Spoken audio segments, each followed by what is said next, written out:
Sure. Okay, this is my piece called James. It's a companion piece. Companion piece number 2 is James 2. Focusing on the first piece, this was one of the very first pieces I made. Prior to 42 years of age, I had nothing to do with art. I didn't study art, I didn't like art, I didn't go to art museums, I just didn't, it wasn't part of my world. But then in about 2000, I read James Baldwin's biography. Something that Baldwin wrote to his brother majorly affected me. Baldwin basically was instructing his brother Wilmer on how to handle a white racist. And Baldwin wrote to his brother and he said, in so many words, don't fall for the white man's fear. It's his fear that makes him a racist. It's his worries, it's his stress, it's his negative stuff that he's projecting out onto us.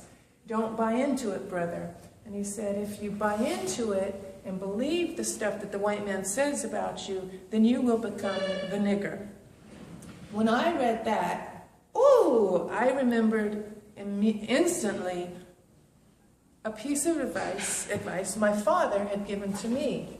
My father, of course, was white American, all-American Army, West Point. When I was 13, the only piece of advice my father gave to me was, do anything you want, just don't bring home a nigger.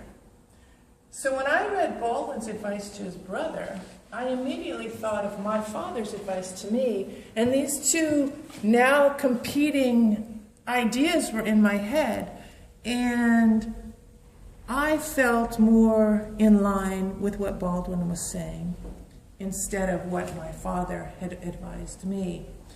So I wanted to juxtapose the two pieces of advice. Here's the all-American white male. My father was born in 24, I believe, 21.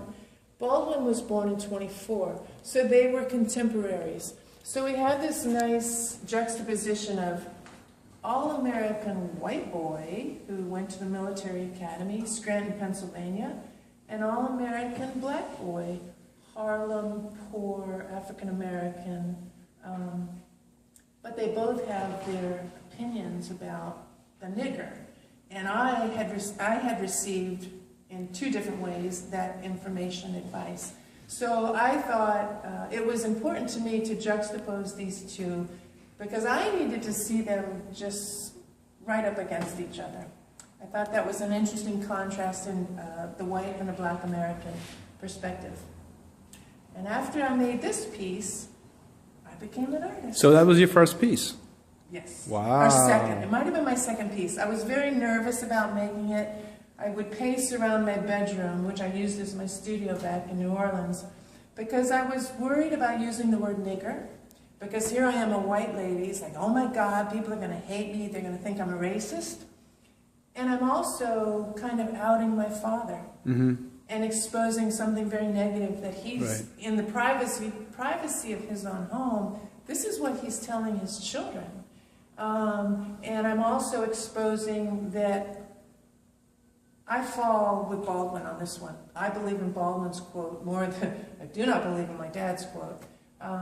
So I had to work out my fear about it's not okay to say the word nigger, I'm white, this is a black topic, but it's a white topic. But I also knew, and I wanted to show through my art, Baldwin nailed it. He knew exactly what was being said back in the white households, and I knew it because I knew this is what my father was saying to me. So I wanted to bring this out into the open. Right. And my father was James Baldwin. Let's see. So this is the James 2. This is the companion piece for James. The first piece I made, probably 2002, 2003. My father, I think he was alive. Anyway, 2008, years past, 2008. Well, look who gets elected President of the United States, Barack Obama. By 2008, when I thought about making this piece, my father had died. But I could not help imagining if my father had been alive in 2008, on the evening of November when the election returns came in, would he have said this to me? And I took the original quote, but I switched it. Would he have said to me, do anything you want, just don't bring home the next president of the United States? Right. So I just gotta wonder, Dad. Because here was Barack Obama, the leader of the free world, and so I kept the same Baldwin quote